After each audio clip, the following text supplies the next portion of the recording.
baby. You are not a step. You are the destination. This divine union is the destination.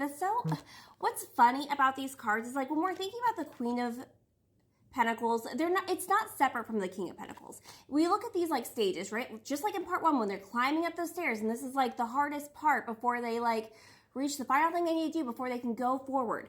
The Queen of Pentacles manifests things to create a better reality for themselves. That's not like a bad thing. It's just like wanting to manifest that so that they can create good things for them in their life. This is the journey that they're on. That's why this is kind of like a fool's journey for them, because we have King of Pentacles that's showing up. It's not just, I am doing this for me. It's getting to the point where you are, and then being able to come up against this dragon that they think you are, and realizing, oh my gosh, all of this that I did for me was for us. I'm such a powerful manifester that I did this and created this to get here. This is where I want to be. This is where I'm supposed to be. This feels like the journey to get home, to feel at home, to feel at peace. And you've done this work too. And I feel like you've also went on your own journey of like, I'm doing this because I want to call in beautiful things for myself. I want to manifest a life in which I can be proud of and happy about. But again, you're a destination. You've done this, so you are the destination. And with this involvement, it doesn't feel like a situation where it's like, oh, it's just, you're something I got to take care of so I can like go about my, your big thing they have to take care of here. It's just in their mind, especially when we're getting like this Four of Swords and the Nine of Wands, they don't see past this initial, let's work this out. Like they don't see what all you've done and where your headspace is at and where you're at in your life when it pertains to them, and like what kind of energy you're going to show up for. So it's not that they don't want you to be that last and final step and be the destination. My dog just barked. It's that they don't anticipate you showing up to the party in the same energy as them. They're expecting it to have to, this to be a challenge.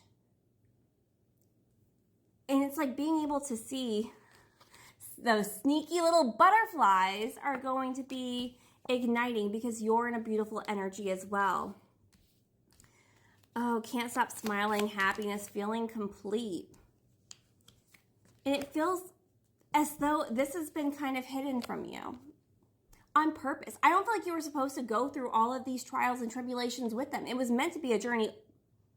I don't know if karmics were involved here, but it was meant for them to go on this journey and figure this out for themselves. You cannot hold their hand and then grab the back of their head and be like, drink, biatch. You weren't meant to lead them to the water, at least not on purpose, or make them drink. But I feel like when you started doing this ascension work, something started activating in them. This does feel a little twin flaming, I don't know, you know, whatever. But we do have a commitment here. This is soulmate energy. This is long-term happiness after a lot of denial. And it's like the own denials have held you two back from your own personal things to get into this alignment together. But you've gotten there. You've gotten there. Well, you're a little bit farther than them. That's okay. This is their job. Understand that this is their last trial, tribulation.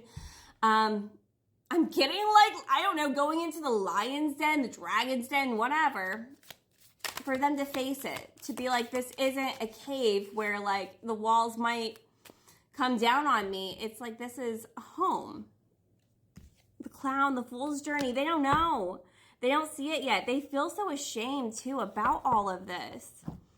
And I feel like shame has really like held them back. That's why it's so hard. There's a lot of guilt and shame around this. And it's so funny because the way that you show up,